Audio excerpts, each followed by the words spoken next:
Mo kí gbogbo èèyàn tó ń gbọ́rọ̀ mi níbikíbi tí ẹ bá wà.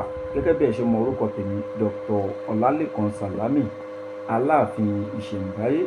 Èmi lọmọ Olúfọ́nlọlá, òrùlé ọmọ àjàtẹ́ là mú níyọ̀ mo jàtẹ́, mo lépo ńlé mo jẹ láǹ funfun.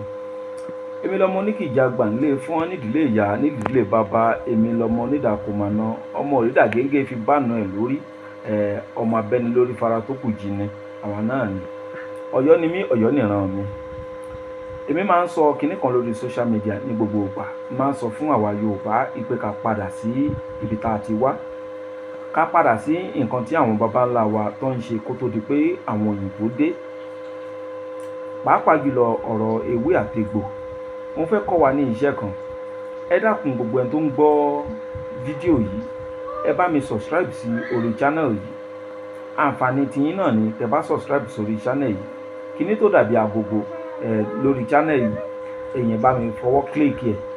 Ó túmọ̀ sí pé tí máa ti ń ṣe fídíò, notification á máa wá sọ́dọ̀ yín pé Aláàfin Ìṣẹ̀ǹbáyé o, ó tún ti send fídíò kan sí Yorùbá ní TV. Mo kí gbogbo wa, a kú ìfẹ́ ọmọ ènìyàn ṣe. A kú ìfẹ́ Yorùbá tí gbogbo wa ń bá kiri. A kú kó má bàjẹ́ fún ọmọ Yorùbá, pé káwọn ẹ̀yà tó kù kó má fi èrè Yorùbá kó má fi ṣe àpọ́nlé tí kálukú wa tá ń bá kiri. Dr. Ọlálékan Sàlámì, Aláàfin Ìṣẹ̀ǹbáyé yín náà rèé. Máa pa wàrà tó ká má ṣe ṣàọ̀bẹ́ nìkan jà fọ́ rẹ́ gbogbo lé nímú. Àánú Ọlọ́run náà ni kì í ṣàwa náà. Iṣẹ́ kan ni mo fẹ́ kọ́ wa. Iṣẹ́ yẹn kò sẹ́ni tí ò lè ṣe. Tá bá wo ọ̀pọ̀lọpọ̀ èèyàn, a rí pé lómi á ti máa lówó lọ́wọ́ tẹ́lẹ̀. Nǹkan ká kàn ṣẹlẹ̀ ni àwọn ọ̀tá ni wọ́n padà lẹ́yìn ọ̀pọ̀lọpọ̀ èèyàn tí irú ẹ̀ bá ń ṣẹlẹ̀ sí. Ẹlòmíì sì wà rí, a ti ṣiṣẹ́, a kàn máa ṣiṣẹ́ bí erin ni, a máa wá jẹ ìjẹ ìlérí. Tó bá ní èèyàn ṣiṣẹ́ bí erin, ó ń jẹ̀jẹ̀ ìlérí nílẹ̀ Yorùbá. Ìtumọ̀ ọ̀rọ̀ náà ni pé kéèyàn máa ṣiṣẹ́ bí elephant, kó máa ṣiṣẹ́ kí iṣẹ́ ẹ̀ kó wọ̀tì bí elephant, kó wá fẹ́ jẹun, kó máa jẹ oúnjẹ bí èkúté kékeré tó ń pè ní ẹ̀lérí. Eku ẹ̀lérí yẹn ó dàbí àwọn eku ajẹ lójú onílé, ó tún kéré sí wọn kí èèyàn máa jẹ irú oúnjẹ bẹ́ẹ̀. Ó túmọ̀ sí pé bóyá kéèyàn máa ṣiṣẹ́ bí iṣẹ́ 200,000 kó máa gba 500 naira ní sálárì bí ọ̀pọ̀lọpọ̀ bọ́n ṣe ń live látijọ́ yìí. Ọrùn ìjọba la máa ń di gbogbo ẹ̀ sí. Ìwọ ọmọ Yorùbá tó ń gbọ́ ohun tí mò ń sọ yìí, má fi ṣeré.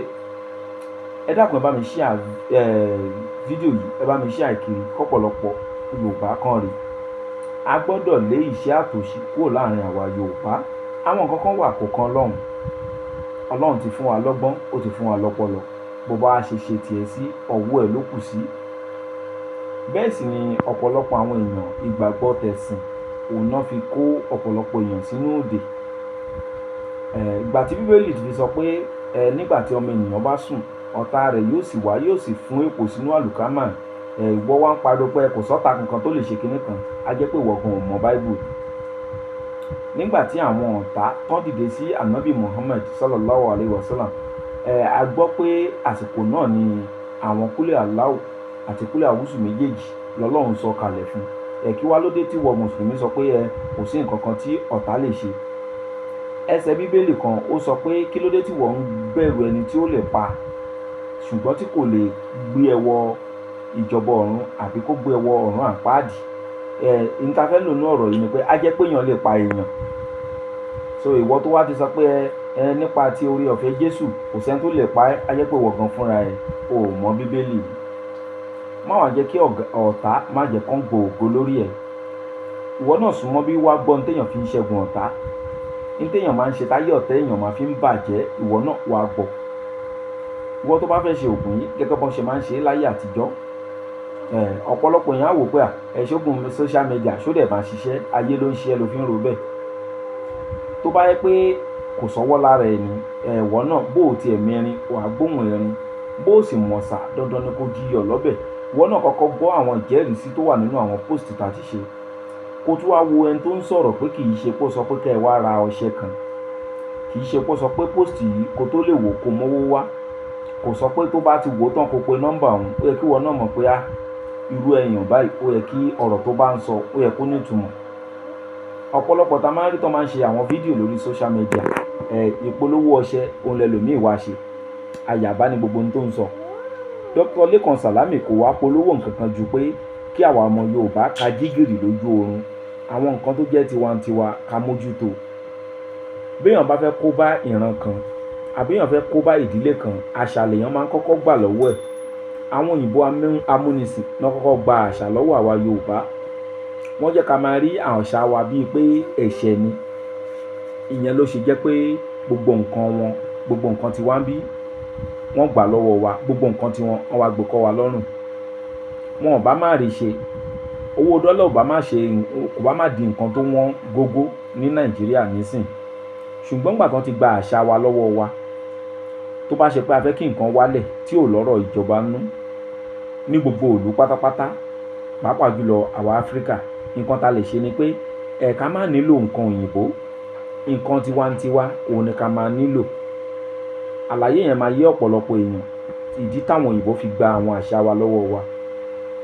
Ìlú tó bá ti jẹ́ pé tí wọ́n bá fẹ́ mu mineral, wọn kì í mu mineral, ẹmu ògùrọ̀ náà ń gbìyànjú láti mu, tí ò ní ọ̀rọ̀ tó olóyìnbó nú, tí ò ṣe pé máa import ẹ̀, tó ṣe pé àwọn gangan fúnra wọn náà máa lọ sórí ọ̀pẹ náà máa dá ẹmu tán máa mú. Ìlú tó bá ti rí bẹ́ẹ̀, dọ́là ò ní wọ́n bẹ̀ torí wọn ò nílò ìrànlọ́wọ́ òyìnbó. Ìlú tó bá ti jẹ́ pé bí èèyàn bá fẹ́ jẹ rice, ọ̀fadà ló máa ń jẹ àbí èyí tó bá ń wù nílùú náà, àbí kó jẹ rice Abakaliki, ẹlòmíà ló ń pàkúta, kò pàkúta, àwa là ṣe dáadáa. Kíní kan wà lọ́rọ̀ ilé ayé, gbogbo ìlú pátápátá, gbogbo ẹ̀yà pátápátá, gbogbo ohun tó bá nílò Ọlọ́run á jogún ẹ̀ fún wọn. Tó bá ṣe pé ráìsì ọ̀fadà là ń jẹ, àbá ń jẹ Abakaliki, àbí ráìsì tó bá ń wù ní ìlú Nàìjíríà tó bá yẹ pé òun là ń jẹ, tá bá ń jẹ yóò sì máa ṣe ìwòsàn fára, nítorí pé Ọlọ́run mọ̀ pé òun ló fìtì wá ń bí, lọ́lọ́run ṣe jẹ́ kó jẹ́ ní tó ń wù lọ́dọ̀ wa nìyẹn. So àbá máa nílò pé ká ṣẹ̀ṣẹ̀ máa lọ wá ráìsì òyìnbó kiri. Tábà dẹ̀ ti nílò ẹ̀, a nílò dọ́là nìyẹn. Ìlú tó bá ti jẹ́ pé tó máa fẹ́ wọṣọ, sányán, àlárì bàbá aṣọ, àwọn ṣòkòtò táwọn baba ńlá wa tán wọ̀ nígbà tiwọn, tó bá ṣe pé òun ni à ń modernize nísìn, ó yẹ pé aṣọ òkè tó yẹ pé tiwantiwa níbí, tó yẹ pé ilẹ̀ wa náà ti ṣe, tó bá ṣe pé òun la fi ń rán àwọn style oríṣiríṣi, kò ní nílò pé à ń ra aṣọ tòyìnbó, à ní nílò dọ́là. Tó bá ṣe pé tí nǹkan bá ń ṣe wá, òògùn ìbílẹ̀ tí wá ń bí òun la máa ń lò, tá máa fi ń kojú ìṣòro wa, à ní nílò dollars.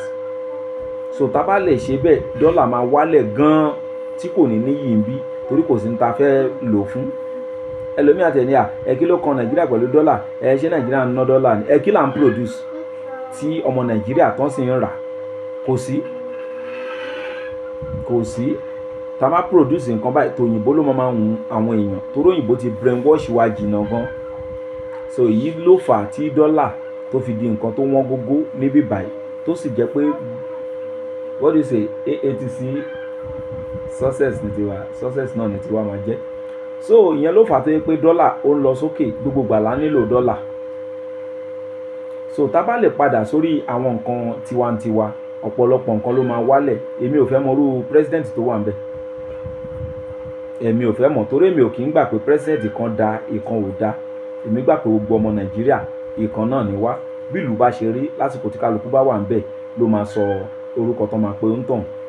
Àwọn tán ti lọ lẹ́yìn náà president wa náà kì í ṣe pọ́n da, bẹ́ẹ̀ sì ni kì í ṣe pé wọn ò da. Bí ọ̀làjú ṣe mọ, àkóbá tóyìnbó ṣe fún wa bó ṣe mọ nígbà yẹn, òun ló fà tá fi ń rò pé wọ́n ṣe gbá wọ́n ṣàwo. Tó bá ṣe pé gbogbo wọn ti sọ ọ̀rọ̀ pé ká padà sórí àṣà wa ni, Nàìjíríà ti yàtọ̀, Áfíríkà ti yàtọ̀. So ọ̀rọ̀ tá bá lọ síbẹ̀ ni pé àwọn òyìnbó wọ́n máa ń brainwash èèyàn, torí wọ́n mọ̀ pé táwọn bá ti gba gbogbo àṣà ti yín lọ́wọ́ yín, àwọn nǹkan táwọn òun ni ẹ máa rà, ẹ sì máa nílò dọ́là. Èyí ló fà tán fi ṣe kinní yẹn fún wa. Bọ́n ìwá ṣe fún wa, òun ló fà tó yẹ pé téèyàn bá ń fi ìsasùn jẹun láyé ìsìn, tí pásítọ̀ yín bá bá ẹ ń bẹ̀ tó ń fi ìsasùn jẹun, á ní kí ló dé tí ẹ fẹnuko Jésù tẹ́ tún bọ Sètánì lọ́wọ́. Ìsasùn tiwantiwa ló ti di èròjà Sàtánì lọ́dọ̀ tí ẹ̀yẹn o. Bẹ́ẹ̀ dẹ̀ ni tí àwọn èèyàn bá rí tó fi ọṣẹ dúdú náà wẹ̀, wọ́n á ní kí ló dé tó mú mámónì pọ̀ mọ́ Ọlọ́run. ọṣẹ tí wa ń bí ta ṣe níbí òun ló di mámọ́nì o. Àwọn èèyàn kọ̀ọ̀kan tó wá wà láyé tí òyìnbó ò rí wọn brainwash àbọ̀ sábà kò lábẹ́ brainwash òyìnbó, àwọn èèyàn máa rí wọn bí ẹni tí ò mọ Ọlọ́run. Èyí ló fà á tó yẹ pé irú àwa báyìí tá bá sọ̀rọ̀ ẹ̀sìn, ẹni tí ò mọ̀ nípa ẹ̀sìn á tún máa condemn wọ náà. Bẹ́ẹ̀ dẹ̀ ni òun já pé kó kúrò lábẹ́ ẹ̀tàn òyìnbó ni o. Òun á tún máa sọ fún ẹ pé you don't know about religion, you don't know anything. So ìlú tó bá ti jẹ́ pé èdè wọn gan wọn kì í sọ, ìfàsẹ́yìn máa ń bá wọn ni. Ẹ wo ọ̀pọ̀lọpọ̀ tó sọ pé òun jà fún Yorùbá nation, kò gbọ́ Yorùbá, ó dẹ̀ ń jà fún Yorùbá nation. Ọ̀pọ̀lọpọ̀ tó ń jà fún Yorùbá nation, èdè Yorùbá gan fún rẹ̀ ọmọ ẹ̀ tó bí gan ò lè sọ. So ǹdẹ́mi máa sọ fún wa ni pé ẹ jẹ́ ká máa padà sórí àwọn nǹkan tiwantiwa, ẹ rí pé ilẹ̀ Yorùbá máa yàtọ̀. Ogun tí wọ́n á fẹ́ kọ́ wa gangan òun náà ni pé ẹ jẹ́ ká wá ìgbálẹ̀ wóró kan. Ìgbálẹ̀ wóró kan yìí á fi pa eṣinṣin kan.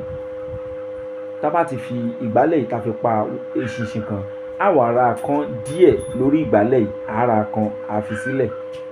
A tún mú ìgbálẹ̀ wóró kan míì, a tún fi pa eṣinṣin kan. A tún kan ibi gàgà orí ìgbálẹ̀ yẹn náà, a tún kan, a fi sẹ́gbẹ̀ẹ́ eṣinṣin yẹn, ó di gàgà orí ìgbálẹ̀ méjì àti eṣinṣin méjì. Tó bá jọkùnrin ni a ṣe bẹ́ẹ̀ lọ́nà 9. Tó bá jẹ́ obìnrin ni a ṣe bẹ́ẹ̀ lọ́nà 7. Tó bá jẹ́ pé ọkùnrin ni, tó bá ti ṣe bẹ́ẹ̀ lọ́nà 7 tán, a wá kó sójú ọlọ, a wá lọ gbogbo eṣinṣin yìí, a lọ̀ pọ̀ mọ́ àwọn gàgà orí ìgbálẹ̀ yìí. Tó bá lọ̀ tán, a fi síngbẹ́rẹ́ 9 sí àárín orí. Tó bá jẹ́ obìnrin ni ẹ jẹ́ kó fi síngbẹ́rẹ́ 7. Tá bá ti ṣe báyìí, ayé ọ̀tá wa bàjẹ́ pẹ̀lú àṣẹ Ọlọ́run, ọba tó dá ewé, ọba tó dégbò àti gbogbo nǹkan fi ń ṣe òògùn pátápátá. Ẹ má gbàgbé pé Dr. Lekan Salami, ẹni tó bá sọ mí nù èèyàn ló sọnù, ẹni tó bá rí mi rè èèyàn lórí. Èmi kì í ṣe ara àwọn tí wọ́n máa ń post òògùn káàkiri orí social media.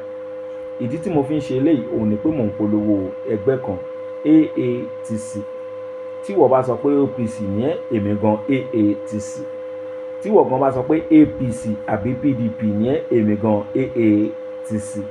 Success ní ti gbogbo wa pẹ̀lú àṣẹ Ọlọ́run. Ẹgbẹ́ wa kò ní kankan ṣe pẹ̀lú òṣèlú, kò ní kankan ṣe pẹ̀lú ẹ̀sìn. Láti lè gbé àṣà tiwantiwa lárugẹ, òun ni Dr. Lekan Salami ló ń ṣe. Ìwọ náà máa gbìyànjú àwọn nǹkan tiwantiwa, kó wá rí pé ìgbà ìrọ̀rùn á dé bá wa Yorùbá. Ọ̀nà àbáyọ kí Nàìjíríà dá nìyẹn o, ká kúrò lábẹ́ òyìnbó. Kì í ṣe pé Tinubu ṣe gbá, Buhari ṣàwo, akọ̀ǹtanra wa bọ́n gbé wọ náà síbẹ̀ bó ṣe máa rí rè, nítorí òyìnbó wọ́n ti brainwash wa. Gbogbo àwọn àlùbáríkà tó yẹ kó máa bọ́ sọ́wọ́ àwọn èèyàn bí ọ̀dọ̀ òyìnbó ló ń lọ, torí wọ́n ti gba ibi ẹ̀sìn, wọ́n ti gba mú àwọn adúláwọ̀. Àfi tá bá sá kúrò lábẹ́ ogun ẹ̀sìn wọn. Èmi ò ní o má ṣẹ̀sìn tiẹ̀, ṣùgbọ́n àwọn nǹkan kan wà tó ṣe pé kò yẹ ká mú mẹ́sìn. Tí èèyàn bá jẹ́ Kristẹni, ẹ dákun tó máa ń lu ìlú bàtà àbógbọ́ bàtà ó ń jó, kí lẹ́sẹ̀ ń bẹ̀. Tí èèyàn bá jẹ́ Mùsùlùmí, ó gbọ́ ìlú bàtà, ó sì mọ̀ pé pàápàá jùlọ àwa tá wá láti Ọ̀yọ́ Aláàfin yìí, ó wá gbọ́ ìlú bàtà, ó wá ń jó, ìjó ti ṣẹ̀ṣẹ̀ sìn. Ó mú ewúro àti ewé míì àbí ewúro àti efinrin, ó gbó, ó mú gbà tó ní jẹ̀díjẹ̀dí, ẹ dákun ìjẹ́ ó ti ṣẹ̀ṣẹ̀ sìn. Ok, ìwọ wòlíì tó ní oní máàmá jẹ́wé, oní máàmá jẹ́gbò, ìjẹ́wọ̀ ka ìwé Revelation chapter 22 verse 2 tó bá pò ká, ó tún wá bá wọn kọ oní máàmá jẹ́wé, oní máàmá jẹ́gbò, ayẹpálá bó sí ni ẹ, kọ́lọ́njọ́ rọrùn wọ̀.